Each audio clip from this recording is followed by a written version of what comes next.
I'll wait till we connect you to the session.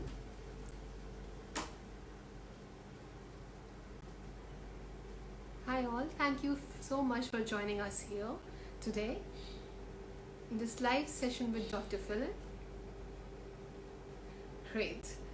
Thank you everybody for joining us here today, and I have to tell you that this is going to be a real interesting session for all of you here. I'm sure you've already seen the promos of Dr. Phillips addressing you directly and telling you what we are going to talk about today. For the first time, we're going to talk about something which we have never spoken before, and also it's something that other people also never speak about also. This sexual dysfunction is the most common kind of problem or a symptom in MS, but people do not talk about this. Why? And what's the ratio of people suffering with this kind of problem, complaining about this problem, but keeping up to themselves? Well, to know the truth behind all this and to have more knowledge about this session, I'm gonna invite the expert. The expert is of course Dr. Phillips from Washington DC, and Dr. Phillips is very much learned and he's been doing this practice since 12 years, and he's also writing an amazing book on this. So I'm gonna directly ask him to introduce himself in a much better way and tell you about sex and MS. What are problems do we have? Doctor, I've sent you the invite. I hope it's getting connected. I hear you. Do you hear me? Yes, I do hear you, but I'm not able to see your video. I'm sorry. Oh, you can't see me yet. No. Oh, that's interesting because I see you and it looks like I'm on here. Huh. Really? It's telling me still that waiting for Dr. Phillips to join. Wow, but that's interesting that you hear me. Huh. Give me a moment. Let me do one thing. Let me disconnect and connect you again. Sure. That's fine. Yeah.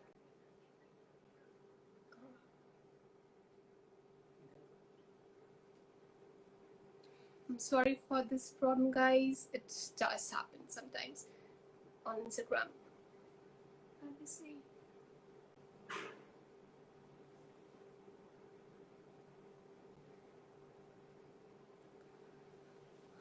Okay, let's wait till we get connected with Dr. Philip again. I guess there's probably a network issue or something that I'm not able to connect with him well. Give me a moment. I'm sorry for this. Yes, there is a slow internet connection, right?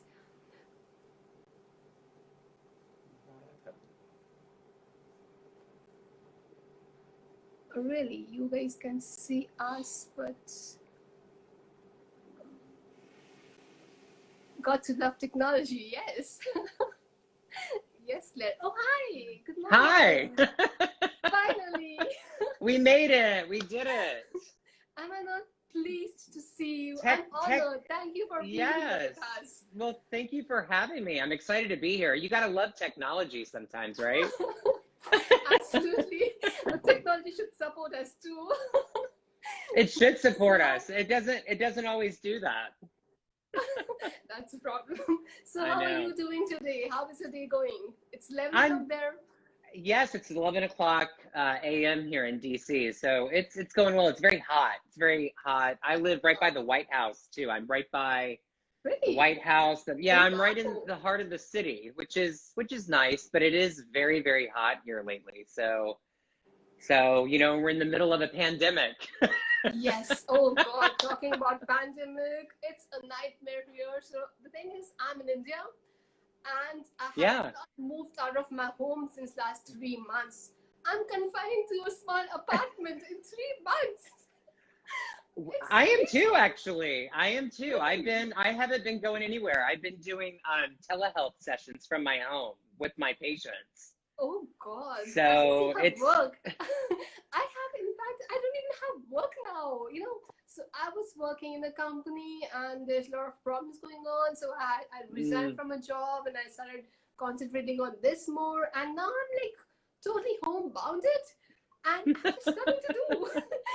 I know. It's really hard. It's really hard. A lot of people aren't able to see their families, their friends, and You know, what's interesting, I guess we could talk just a minute about COVID-19 because I think it relates to folks that have chronic illness. A lot of Yes. people that have a chronic illness it's really hard for them to be around other people because they're already ill. So then they're more at a high risk group with, Absolutely. you know, comorbidities and things like that. So they're at risk because of their underlying medical conditions. So people are having to isolate, and that's been really hard. So Oh yeah. we've seen depression increase, Oh, and so much. Yes. so It's much worldwide.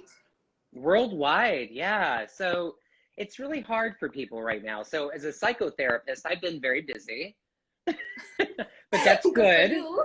Yeah, so I've just been really trying to help people as much as I can during this time. So it's been a wild ride so far with all of this. Really? Yeah, So is it yeah. like your schedule is always full in the entire day? No time to breathe? I take breaks. I take breaks. I Okay. breathe. I do some meditations during the day, and I take breaks. And if it's not so hot out, I may go take a quick walk. I go to the gym in the morning. My gym is open again, so that's nice. Really? And Yeah. you go there? So how far is it from your home or is it in the It's home? like just like 2 blocks down the street, and they've got a nice system that they've put in place where you have to wear a mask. They check your temperature when you walk in, Oh, and really? it's real spread out there. So it's not bad. So I get to do that in the morning before I start to see all of Oh, my lucky you. patients. Lucky you. I just cannot go out of my home, not even out of my gate. I just have to Oh, go to the security, say hello, and come back. It's crazy here. that's The really days get hard. worse. But you run such an amazing platform here. Thank you. Thank you so much. That's my passion. And, when they say that, MS happened to you, and I'm like, you know what, maybe that's a sign from God, that I should do something good for the others. And maybe that's why I got it. If maybe I would have Yes. not got it, I would have not known what MS is. I agree. I So, agree. And I think it's great what you're doing. I think having such a voice and a platform for people that have MS and having more awareness and having support is so critical with all chronic illness, but one that's really particularly with MS because I see a lot of patients with MS. correct. So, and we're going to talk about that, which is great. Absolutely. So, Doctor, before we move forward, I would like to thank you once again for joining us here. Yeah. Because of doctors like you, you support us so much. I'm able to take this platform to the next level. Yes. People Yes. want voice and people want help from the doctors, and you guys do it, voluntarily. And that's such a noble cause. Yes, So, yes, it's so important. You know, psychotherapy is now becoming the cutting edge treatment for chronic illness absolutely. because, you go to a doctor, a medical doctor with your symptoms, but who are you processing your emotions and your thoughts and your thoughts and your emotions that come with a chronic illness? Yes. You don't really do that in the doctor's office all the time because you may see your medical doctor for 15 minutes and that's it, right? So Yeah. it's so important to be able to be in a safe place where you can really talk about it. Really? So, doctor, before we move forward, Mhm. first, would you like to introduce yourself formally, Sure. where you Yes. are, and why Mhm. this interest in chronic illness and sex, Yes, let's do it. particularly? Because that's Sure. something like a taboo in the first place. People don't talk about. And how come you wanted to do this different from the others? Yes, thank you. Well, thanks again for having me. I love doing things like this for the community and just when it comes to looking at chronic illness and chronic pain conditions. I'm Dr. Lee Phillips. I am a licensed psychotherapist and a certified sex therapist by the American Association of Sexuality Educators, Counselors, and Therapists. I've been a psychotherapist for 12 years and I'm in Washington, D.C., and I moved to D.C. in 2017 from the Hampton Roads area of Virginia, which is about 3 hours south from here. Okay. And when I came to DC, I came to work as an administrator, like a clinical manager at a hospital. And I didn't like it. And I wanted to go back into doing more psychotherapy work. So I joined a group private practice. Okay. And I went to a Building Your Private Practice workshop that was facilitated by a woman who is now one of my mentors. Oh, And she is a sex therapist. And, I told her what I specialized in, working with people that have chronic illness and chronic pain. And she said, have you ever thought about being a sex therapist? Because there are people that really struggle with their sexuality due to having a chronic illness. And I said, wow, that's interesting. So I took my work as a psychotherapist and then I combined it with the sex therapist certification. And so it's just really taken off since then. It's been great. I've been able to lecture at conferences, at workshops, teach for other sex therapy institutes. And I've got a lot of trainings coming up this fall that I'm really excited about. Okay. And so that's why I chose sex, because that is the one piece that a lot of times it's not talked about. You get diagnosed with something like MS or fibromyalgia or chronic fatigue syndrome, some type of autoimmune disease. And a lot of times we find that people come in and they're like, I'm coming to you because you also treat sexual dysfunction. And I definitely have that due to my illness. Mm-hmm. And so I love just being a voice for people and really just trying to help in that department. So that's really where my interest came in at. Wow. So you have a mentor and now you are mentoring the other people. You're lecturing the other people. Wow, that's amazing. Yeah.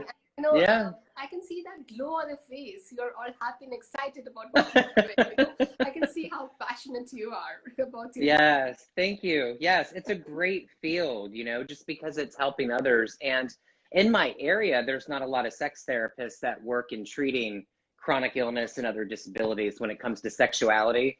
So I'm happy that I can represent this area of sex therapists to be a voice and to be able to do that. So that's why I'm doing this work. But I treat other sexuality concerns too. And I have people that come in that don't have a chronic illness, but treating chronic illness is definitely my specialty that I do. So that's so wonderful. I can see someone has written Salpal29. I would like to share my situation. Yes, Salpal, you can comment of what you want to ask the doctor, and probably he can help you with that. So doctors, I want to know that you said you treat a lot of MS patients. Can we know what kind of complaints or issues do MS patients come up with to you? Well, one of the things that patients with multiple sclerosis in particularly come in with is quite a bit of the psychological situations that are brought on by multiple sclerosis, right? So I see a lot of folks that will come in that have a lot of depression and anxiety. Yeah. They come in very uncertain about what's going to happen because multiple sclerosis, it's one of those illnesses that's very unpredictable. Absolutely. And so you don't know what's going to happen from one day to the next. So there's a lot of fear around that. So I see a lot of that. But I think the one thing that I really see a lot is a grief process that has to happen. When people have a chronic illness and they get diagnosed, a lot of times they really grieve because they are grieving a body that they had prior. Yeah. And that's very difficult. So I do a lot of grief work. So most people come in and we have to break through the denial of having the diagnosis. We have to break through and look at the anger that's there. Yeah. We have to look at the depression. We have to look at the bargaining phase. A lot of people will come in and they'll say, I'll do anything to have my old body back. Oh. So there's that too. And so getting them through a grief process can really help with acceptance, getting into acceptance. But I find that is the first place where I really start, is with people coming in with depression and with the grief. And then they're really wanting to become sexual again. Yeah. So, but I feel like to work on the sexual piece, we really need to focus on the grief piece first. And then we kind of go into the acceptance work. And once we get into acceptance, I find most of my patients want to have sex again. That's when they want to be sexual. I'm a sexual being. That's why I'm here to see you, Dr. Lee. I want to have sex. Yeah. I want to have sex. Everybody wants to be. I think they get that pleasure, that happiness. Yes. We are. Absolutely. We're sexual beings. We were born to be sexual. We are. Absolutely. And I don't think we have to let an illness stop us from doing that. I think with a life restricted by illness, sex can be a great way to cope. It's a great way to receive pleasure, to receive comfort, to be intimate with your partner. So it really can help. And I think people really are looking for that. Yeah, of course, because when they have this kind of illness, any kind of chronic illness, they want to Hmm. first love their body, and they feel that, they should not lose their partner, even their partner is important, and they want to come back to what they were before and be Hmm. sexual. Yeah, they have to be Yes. active in every way. It's not the only the Yes. exercises that do, but they have to be sexual too. Yeah, Yeah. it's a big part of a relationship. I have couples that will come in to see me and they will literally come in and say, "We're here to see you because our last couples therapist did not talk about sex with us." And I can't do couples therapy and not do sex therapy. It comes with it. So I think that's the biggest piece that's great about the work. So, doctor, how many patients, like all the patients they come to you, they have a problem of sexual dysfunction, or only a few of them would be having? Is it like 100% ratio, or maybe 60-40? Um, well, well, I mean, 6 in 10 adults in the country have a chronic illness, and 4 in 10 adults have a comorbidity. So Okay. that may be multiple sclerosis with major depressive disorder, or they have a major anxiety disorder with it. I would say about 50% of my clients that come in have some type of sexual issue since I am a sex therapist, so they're seeking me for that service. Right. Um, and I think that's the biggest piece is dysfunction. But some people don't have a lot of dysfunction. They want to work on how they can spice things up a little bit too. It's not Yeah. about having a problem. It's just they've hit like they're stuck and they've hit a roadblock when it comes to their sexual intimacy. And I see that someone just asked, how can one enhance intimacy? Yes. I will tell you, it's all about communication. Sex is about communication. At its heart, it is a process of communicating. So if you Right. have a sexual need, if you want to be intimate with your partner, it's critical to really talk to them about it. And if you're single, then it's good to see a sex therapist to talk about it. And how do you go about dating? Right? There's so many ways to date these days. I've never seen so many apps in all my life where you Yes. can Yes. Absolutely, just so flooded. yeah, there's so many of them. But I think it's all about communication and knowing what feels good with your body, Yes. because your partner's not a mind reader. So your Right. partner doesn't know all the time, right? So it's about communication. But I would say about 50% have some type of sexual issue that come in with Okay. that. So why communication is very important? Maybe is it because it's about trust factor. Like maybe when Yes. you fell in love, you communicated, you cleared everything between yourself, and then you fell in love, and your sexual intimacy started. Mm-hmm. Maybe it's more Mm-hmm. about clarifying things, sharing your weakness, sharing your strength, and Right. Yes. Yes, it's about sharing. But it's hard because sometimes there's shame there.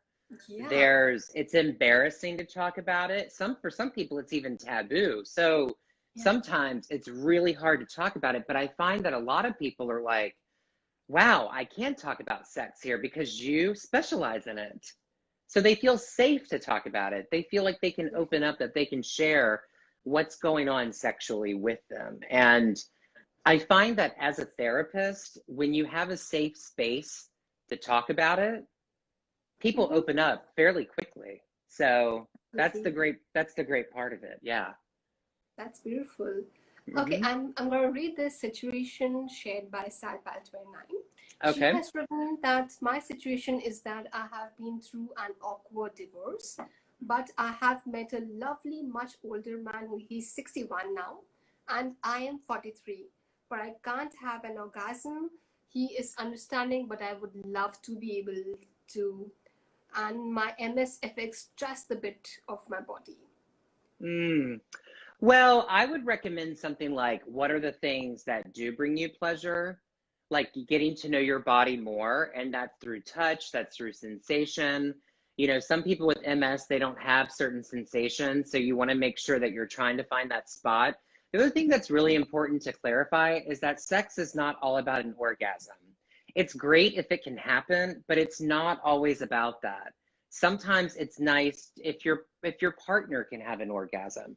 But I think a lot of it has to do with finding what brings your own pleasure, and anxiety can definitely come into play too. Someone just said, does anxiety affect sexual performance? Absolutely. So a lot of times people aren't able to reach an orgasm because they are anxious. Now, there are certain chronic illnesses that can cause you not to orgasm. Multiple sclerosis can be one of those, because the orgasm, it's all about the brain. It's coming from the chemistry in your brain. And a lot of times it's really hard to reach orgasm because of that.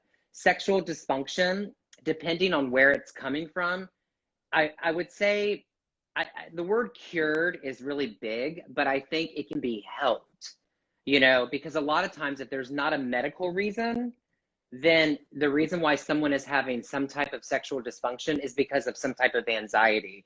And they're really thinking about their performance in bed, right? Some people go in to have sex and they think about, oh my gosh, I have to perform. I have to make her or I have to make him have an orgasm. I've got to have an orgasm. I mean, me just saying that made me a little anxious. I mean, when you go into it, being under pressure, forced pressure. Yeah, forced pressure. And so what you want to make sure is that you go into sexual activity knowing that it's going to bring you just pleasure. It's all about pleasure, and it's about touch, and it's about how you feel about your partner and what are the things that you can talk about that can both bring you pleasure. Sometimes people are afraid to talk to their partner about it. Yeah. So that's a big piece of it. And I think with MS, there's so many symptoms that come with MS, and one of those is also fatigue. Yes. So it's it's that's the most horrible one. I pity the people actually who's got fibromyalgia. Oh my God, staying in that state all the time. The fatigue is really hard. So then we talk about energy levels, and we talk about, when do you have most energy? If it's in the morning, that's a great time to be sexual. So the first key is actually talking about sex. If you're not talking about sex, then you're going to have more of the sexual performance anxiety. This is so beautiful. Like you said, sex is not about orgasm. It's about the pleasure you get, no matter what it is. So because the entire perception.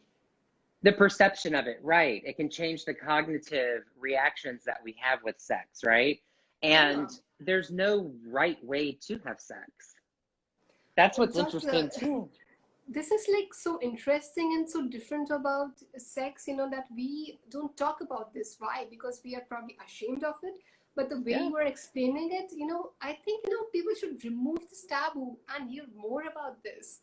Absolutely. Yeah, because I mean, it's such a big part of our lives. But and the great thing, to be ashamed of. It's nothing to be ashamed of. And the great thing is that you can try different things. Sex, when it comes to sex, you have many options. That's what I love about it, right? You can have, it's about touch. It's about how you use your hands. It's about your mouth. It's being oral with each other. It's being just that intimate connection that you can have. But if you're thinking that one thing is going to get you off all the time, then you may have the problem reaching orgasm, where if you can explore, right? I always say that your body is a blueprint of pleasure. And so you have to really find go. Your own pleasure. You have to find your own pleasure. Exactly. Find your own pleasure and talk about it with your partner. Or if you're single and you're with different partners, or you're non-monogamous and you have many partners. If you're polyamorous or something, you want to make sure you're sharing it with all of your partners, but you want to find what's pleasurable to you. And I think the more you can talk about that, then, when you explore those different options, you'll find that you can definitely be more into your body when it comes to sex. Absolutely. And in fact, if you are open about this, you will not be that kind of emotionally disturbed as well, because this really affects your emotional being. Your depression will probably go away. So it affects you in every way. So, it really does. Yeah, it does. Especially.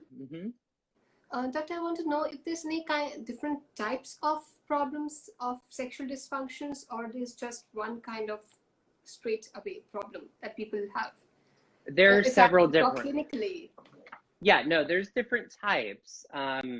There is, when we're looking at men or people that have a penis, premature ejaculation, where someone orgasms too quickly. That can be a dysfunction, and a lot of times that is due to anxiety as well. again, it's going into that performance factor. And so they reach orgasm too quickly. We're seeing these days that the research is showing that premature ejaculation may actually be a medical problem that someone may have too. So I think it can be linked to anxiety, but there has been previous research stating that, this may be a medical issue that may be going on. There's erectile dysfunction where it's hard to maintain an erection. I think what we have to know that after the age of 40, it's common for your erection to wax and wane anyway. When we age, our bodies change, right? They change all the time. And so that may happen, or you may become too anxious and you feel like you have to perform and you may have erectile dysfunction. Also, side effects of medications. A lot of folks that are chronically ill take a lot of meds. Yeah. And so that could cause some type of dysfunction. Less lubrication can happen with women, and the biggest thing that I see, the biggest sexual dysfunction that I see with my patients is low sexual desire. It's not having a lot of the desire because they are very tired due to their MS or their fibromyalgia. The fatigue is really big. Some people are very scared to have sex because they're afraid it's the exertion that they're going to go into, it's going to make their illness worse. What about sex and mobility, like with legs or pain to the touch? Find different areas on your body that you want to be touched on that may feel great to you. That is the biggest thing. For decreased sensation, you want to do the same.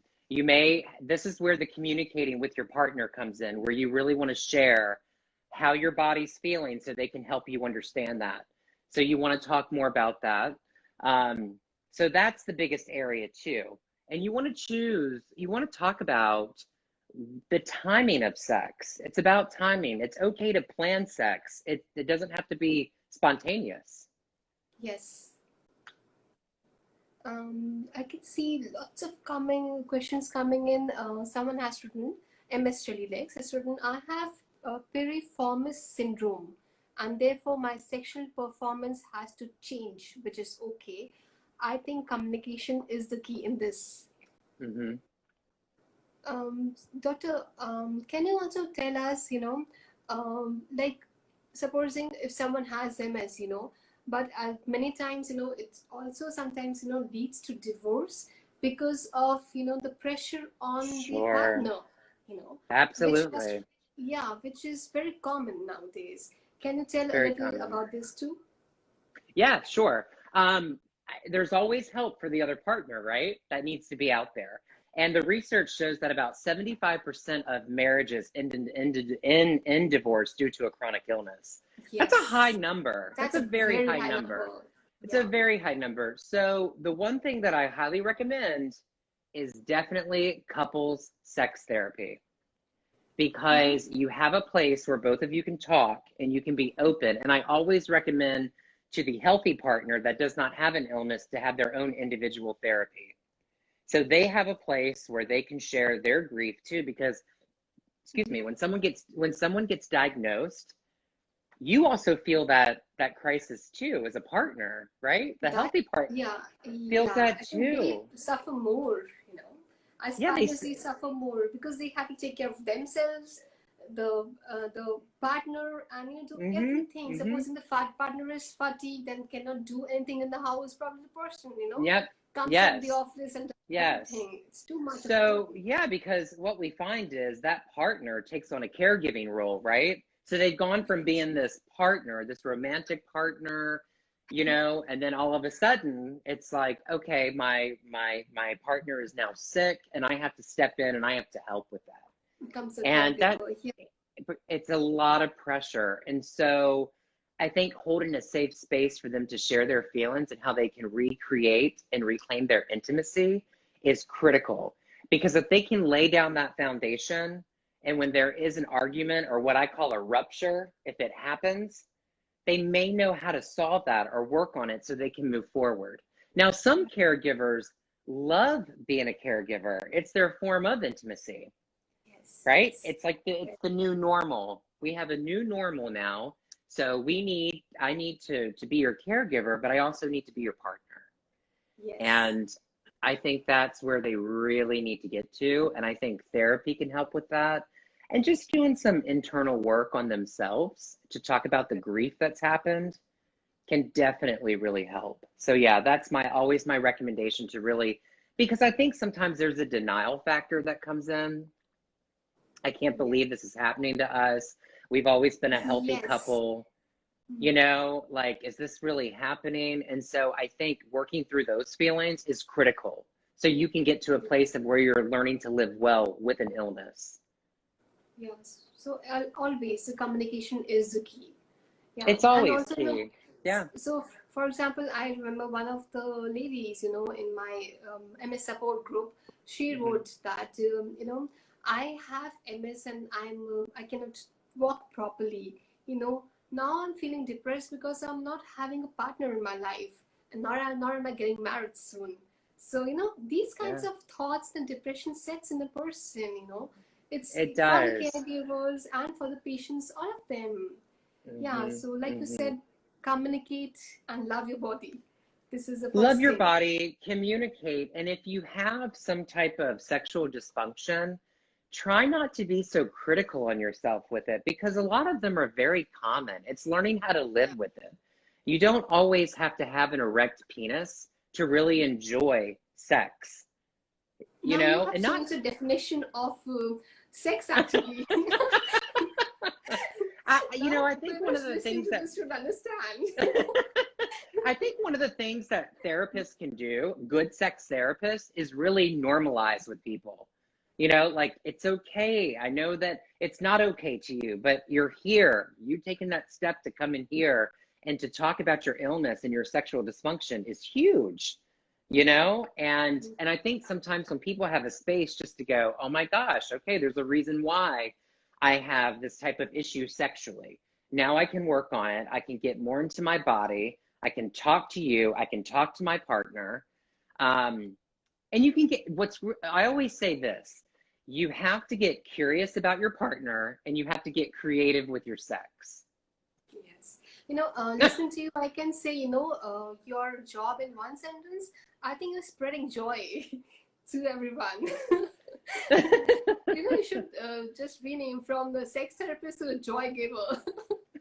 Someone who's spreading joy. The joy giver, the joy giver. Actually, that's a good name sometimes for a Yeah, therapist, the joy that's what giver. you're doing. I try to be, I do. That's what I do. That's why I love this work because I know that at the end of the day, I'm really helping someone. I'm helping someone know that they can still have a life despite their illness. Because I think when you can get to a level of acceptance, illness, it's one part of your life, right? Yes, Because it yes, becomes, when you first get diagnosed with something like MS, right? It changes everything about you. You're yes. having to learn how to adapt to a new body. And that is so hard. That is so hard. But once you can do that and you can learn to live well with it and find out what brings you joy, I really do feel like sometimes your illness becomes just one part of you. It's one part of you. You have other great things that are going on. So we always say, you have MS. MS doesn't have you. So don't think that MS is your life. Don't think that way. It Yes. is a part of your life. It's not. Yes. You know Yeah. what? I had a client one time, I'll never forget this. I used to facilitate a chronic pain support group, and it was all women, which was fabulous because it became a women's group, which was wonderful. Really? And we talked about sex, we talked about men, we talked about everything. Oh, very And good. I'm going to and invite you to my MS support group too then. and the illness is secondary always. Miss Jellylegs, you are absolutely right. It is always secondary. It is not primary. You're primary. Your illness is definitely can take the back seat. But anyway, she goes, Dr. Phillips, she says, and this was a client that had MS, and she had horrible headaches. She had a lot of vision problems that were starting for her. And she literally said, Dr. Phillips, I am not my illness. My Oh, wow. illness is in my body, but in my mind, Absolutely. it is me. It is me. And I said, you're absolutely right. And So wonderful. she gave the whole entire group chills. I mean, I had chills down my spine when she told me that. It brought so much joy to me when she said that. Absolutely, that's what we say. We are MS warriors. We are not MS patients. You're a I hate the warrior. word patient. We are Yeah, warriors. yeah, Yes. yeah. You're a warrior. You're definitely a warrior. And I think when you can become that warrior, that's when we really start to see a shift. Absolutely. Yeah. And then, So, yeah, go ahead. I'm sorry. I'm gonna read on the question by Pity Owl, and she has written, "What about sex and mobility, like with legs or pain to the touch?" So one of the things that I would recommend with that, because that can be very difficult, say before having an illness, it was easier to receive. That was a spot where there was pleasure for you and you were able to have more mobility. So first of all, it's coming to terms that that's not working for you. And one of the things that I would recommend is find other parts on your body that's pleasurable. Is there a part on your body that has sensation that you may like? Right. I had a patient years ago that ended up losing the sensation from his waist below. And he ended up having more sensation in his hands. So his partner would massage his hands like she would his penis. And he actually had a body orgasm from that. It made him feel so good. It made him feel so good. And so I think we really have to find out other areas on our body that definitely brings us pleasure. That gives you pleasure. Yeah. That defines it all. When you said sex is about pleasure or orgasm, this is a perfect example. I'm going to read this question by Tila Violet.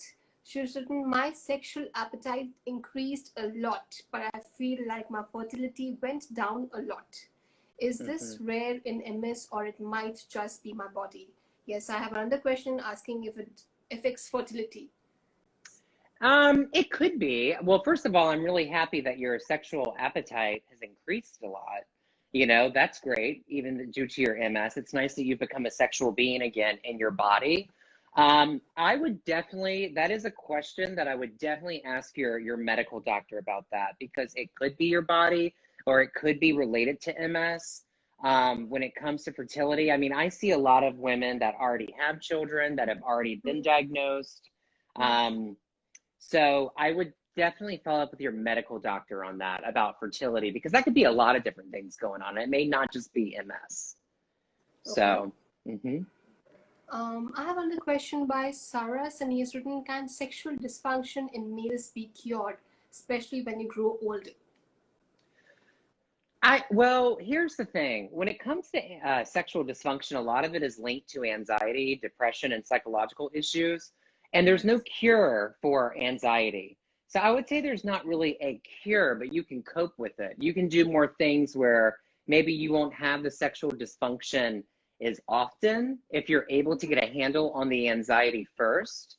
But the thing that you have to keep in mind is that when we grow older, our bodies change. So sometimes, you know, MS or no MS, right? We can actually have some sexual dysfunction because of that, right? Getting older. And so that's what I said earlier about the erection waxing and waning, because a lot of that has to do with age too. Yes. So, yeah. Okay. Does estrogen supplement have an effect on MS? You know what? I'm not sure. That's something that you may also want to ask your doctor, your medical doctor about that. Yes. Doctor, how does diabetes affect? So, Pitya Ulashman, I suffer from type 1 diabetes and MS. So, it gets harder for her. So that's really difficult, because that's what we're seeing in a lot of clients that I have come in, is that they have more than one chronic illness. So we see a lot of comorbidity, and type 1 diabetes and MS can definitely cause sexual dysfunction. So one thing that I would recommend, if you're having a lot of depression due to both of your illnesses or frustrations, irritability, is definitely go see some type of therapist and counselor to be able to talk about that. And also follow up with medical doctors. You know, unfortunately, some medical doctors talk about sex sometimes, and sometimes they don't. So sometimes I will recommend, if someone can find like a doctor that practices sexual medicine, amazing. I think that the number would be very less.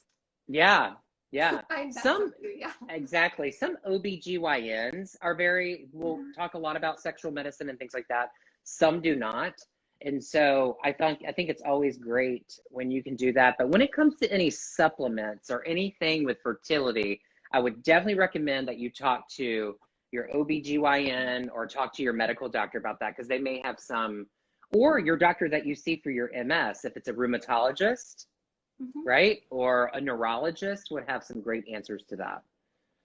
All right. Doctor, I had a question by some of the Miss Warriors again on one of the posts that I shared with for you. Mm-hmm. And she has written, I would like to know if vaginismus is connected to MS, because I was diagnosed with it long before MS, but I think maybe I had MS since childhood because I have lots of symptoms and I was 10 at that time. Is it possible that Yes. vaginismus is connected to MS? Yeah, vaginismus can be related to it. Vaginismus is very common in women or those that identify with having vulvas, because the muscles tense up and they tighten. And so there's no way to really go into penetration, and it can be very painful. So a lot of that is linked to anxiety.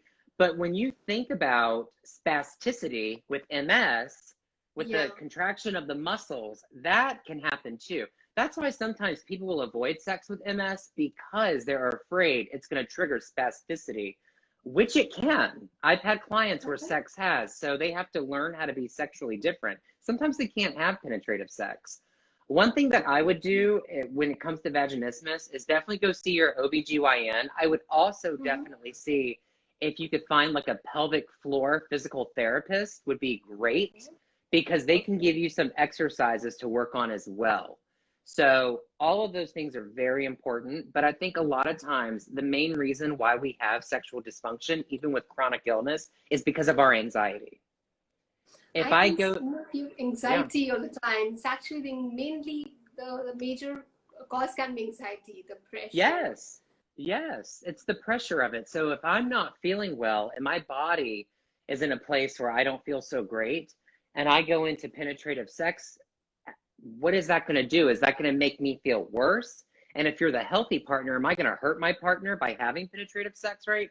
So that's why it's important to talk about it before you have sex. Talk about what both brings you pleasure, because it may not be penetrative sex, especially when you've got something like MS, or you're having spasticity, right? Or you're having a lot of fatigue. You want to be able to really talk about that. One of the things I have recommended before, sometimes keeping the room cool can help with spasticity, because a lot of my MS patients, they actually don't do well in the summertime. It makes their spasticity.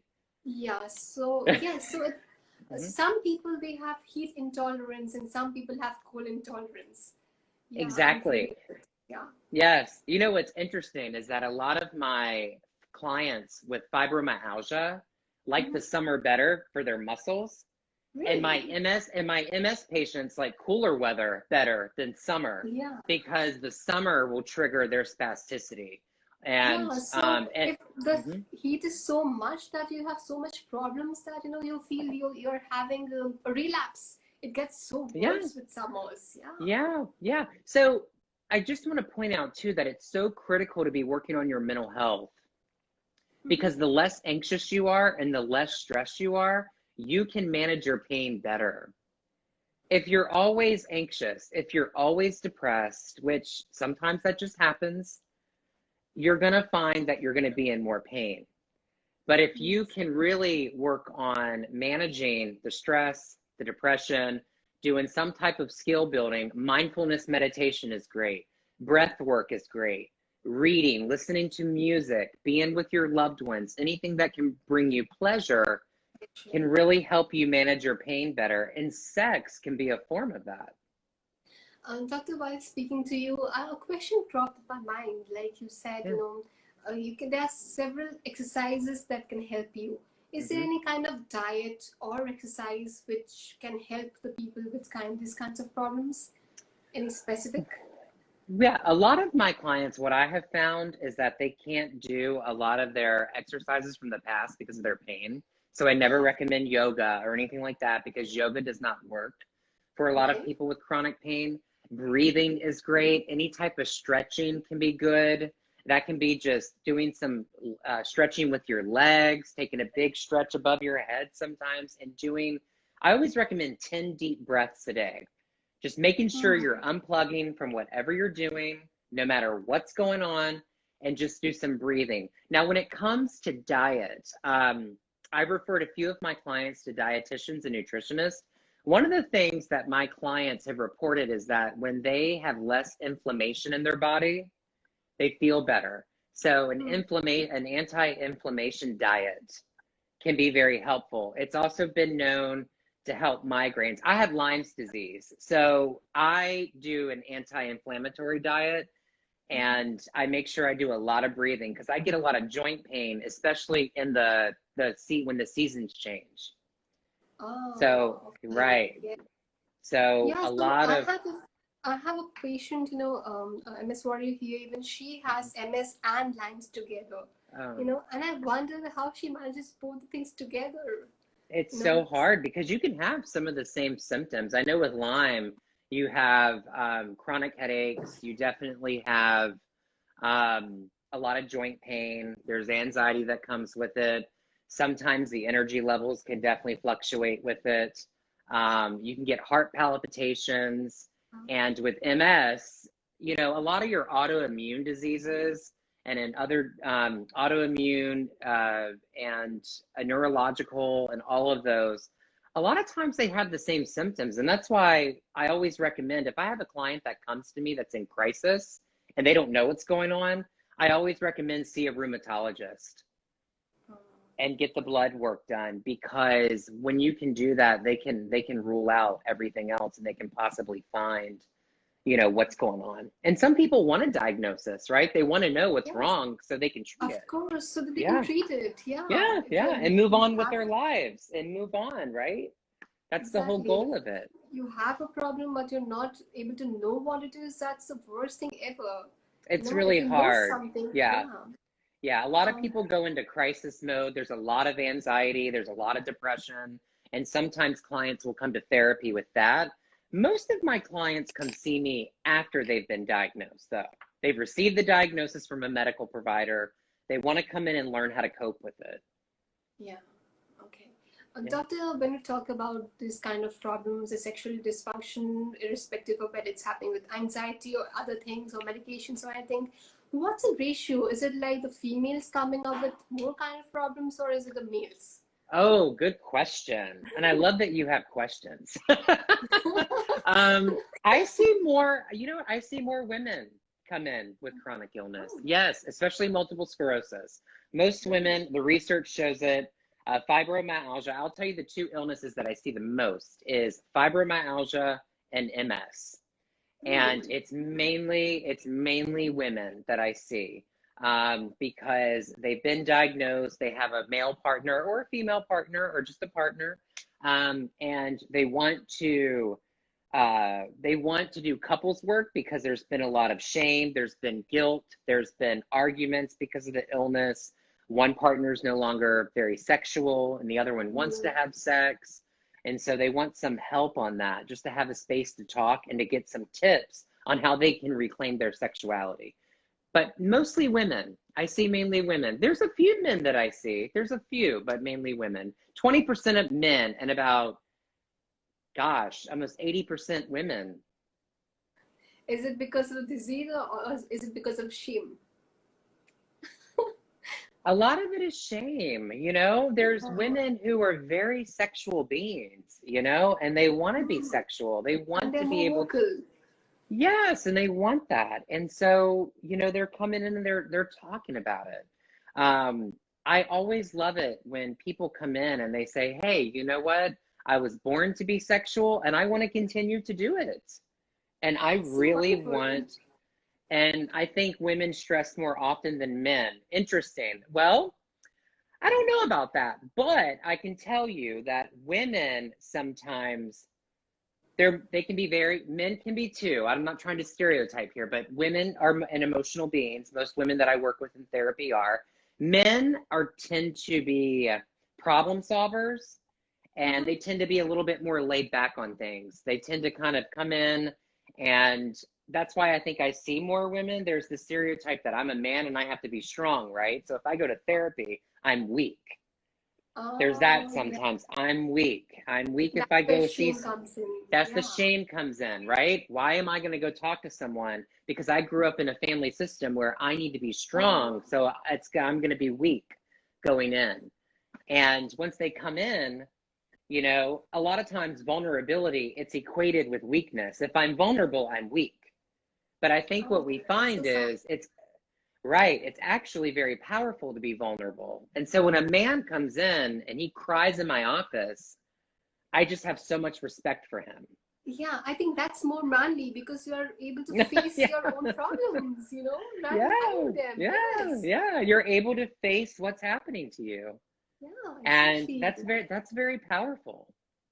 It's very powerful to Wow. be able to do that. Oh my Hmm. God.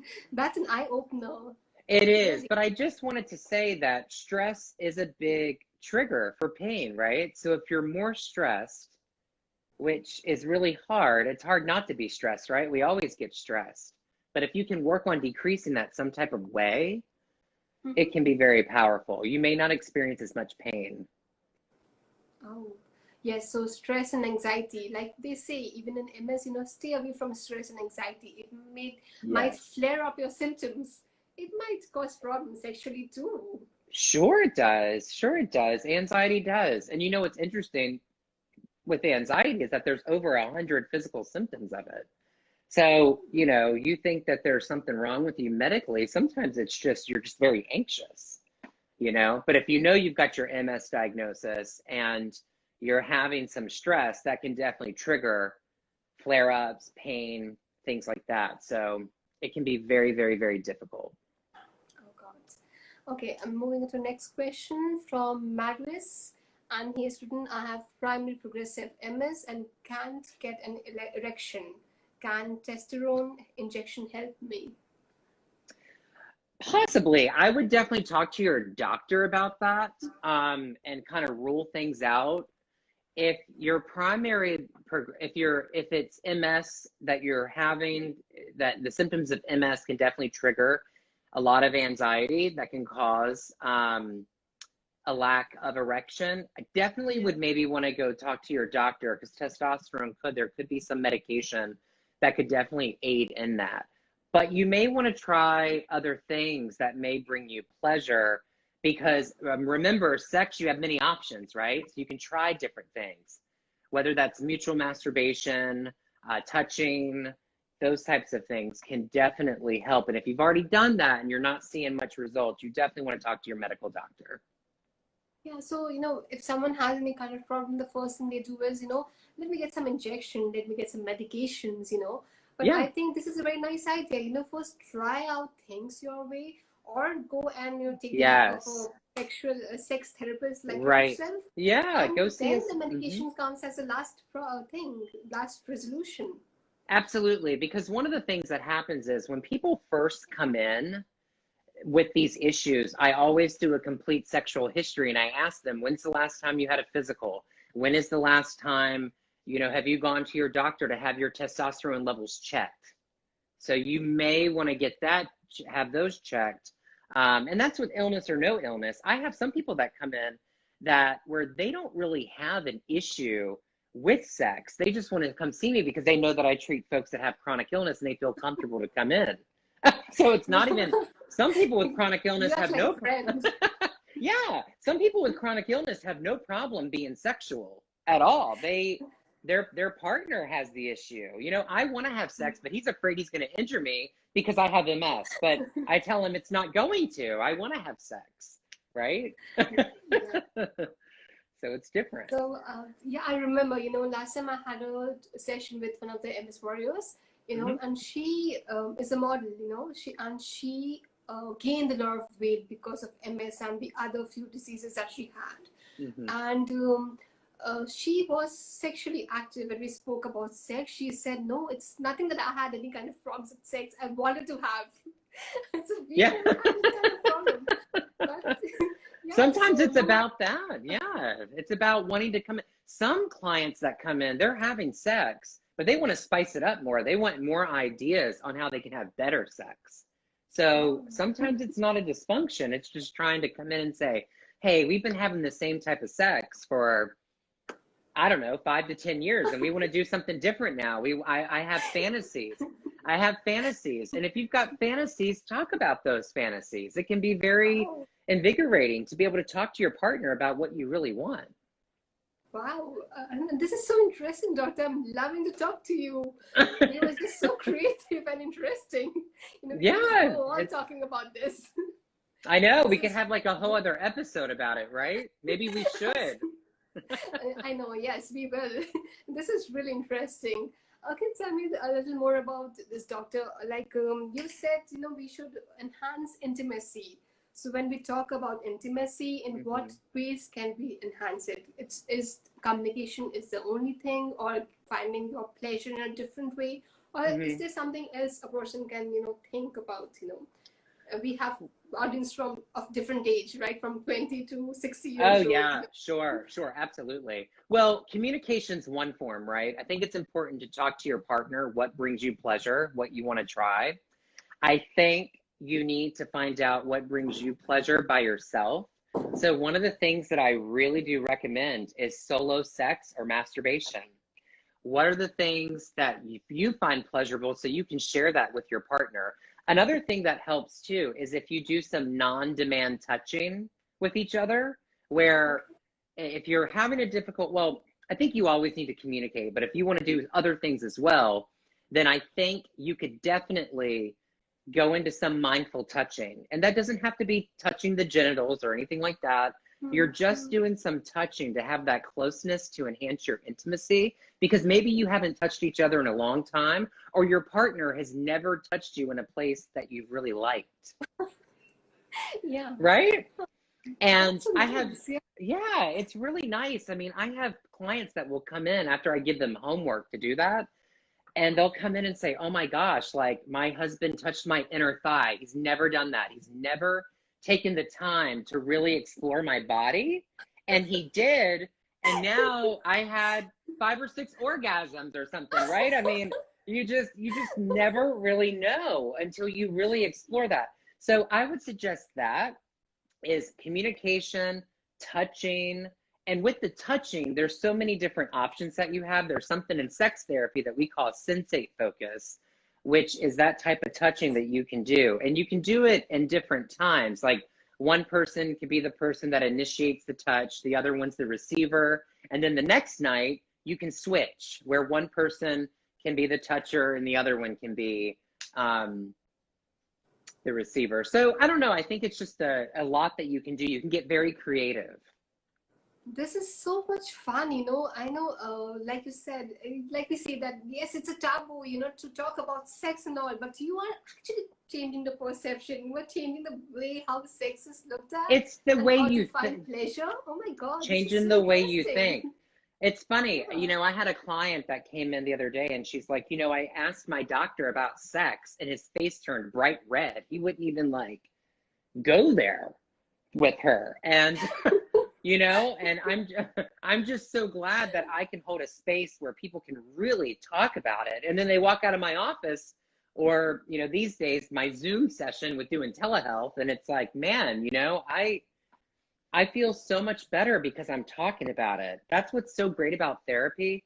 Yeah, we have these interventions that we do with our clients, but when you just hold a space for someone to talk and you can listen and be non-judgmental, they'll come back and see you again. You know, I can see so many people writing messages that this is a wonderful session and they would love it to have it another time again. Yes, I would love to. Say, you know, everybody who's watching this, you know, should contact Dr. Phillips and get that online therapy done too. You know, it's wonderful. Yes, yes. Follow me. Yeah, I'm here on Instagram at Dr. Lee Phillips. Follow me, and if you have a question, you can always message me, and anything that I can do to help, you know, because this is an important topic. It's one that, you're right, it's not talked about enough. Some people, you know, and there's even other practitioners out there that get a little uncomfortable talking about It's like this in topic, and talking to you is so interesting. I can just go on and on and on talking to you. I know, it's great, isn't it? There's so much we can like talk about and focus on. Yeah, and the best part is the way you are explaining things and the way you are telling about things. You just make a person feel so comfortable. And to be very frank, even I was a little nervous that, what I'm going to talk about, how am I going to talk about it. I Yeah. had a little bit of nervousness, but when you started speaking, I was like, oh my God, he is the right person. He's a man. Well, I'm glad that I'm really glad that I could just be a help and really be a voice and, help people feel comfortable when it comes to talking about sex with chronic illness, because it's definitely a hot topic that is not talked about enough. And so, like I said, if anybody has any questions, you can follow me here on Instagram, Yes. Dr. Lee Phillips. And if you have any questions, always feel free to reach out so I can share some support. I'm going to be starting my own podcast soon, Oh, wow. with the Invisible Not Broken Network. Yes. So follow that on Instagram, Invisible Not Broken. And that will be a really great podcast talking about sexuality and chronic illness. So Wow. keep a lookout for that. That podcast will be starting in September. And Okay. so, yeah, it's going to be And, great. I'm really and excited. And I believe you also have a book that you're writing. Can you tell about that too? Okay, so I'm currently working on my first book right now. It's called Sex and Love When You Are Sick, and it Okay. helps couples reclaim a sex life that works due to having a chronic illness. And it's going to be great. It's going to be great. I'm sure. Everything I'm talking about on this show or on this interview is on this Instagram live is going to be in the book. Everything from how to work on your communication, how to reclaim your sex life, having some exercises that you can get more comfortable in your body when it comes to exploring your body when it comes to sex and what brings you pleasure. So it's going to cover all of that and how you can just better and really just give you a place to gain some coping skills when it comes to this. And I'm going to have stories in it of clients that I've had in therapy. Mhm. So it will be really, really helpful. Oh, okay. I can see people really love you. Everybody's just writing amazing. They want to pre-order your book already. And they all have a session. Oh my God. I'm Yeah. flooded with the messages in my inbox already that they love this session today. I have to say thank you so much, Dr. Phillips, Oh, you're for so opening welcome. up. I had so much fun meeting you and talking to you. So I would love to collaborate again together. Yeah, absolutely. Of course. It will be my honor, to collaborate with you again and Yes. do this again.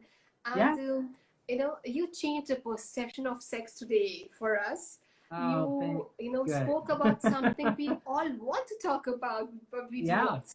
Yeah. Yeah. You're and so welcome. You're so and welcome. So, all and right, thank you guys. so Well, much take for. care. Reach out to me if you have any questions. Dr. Lee Phillips here on Instagram, and have a great rest of your weekend.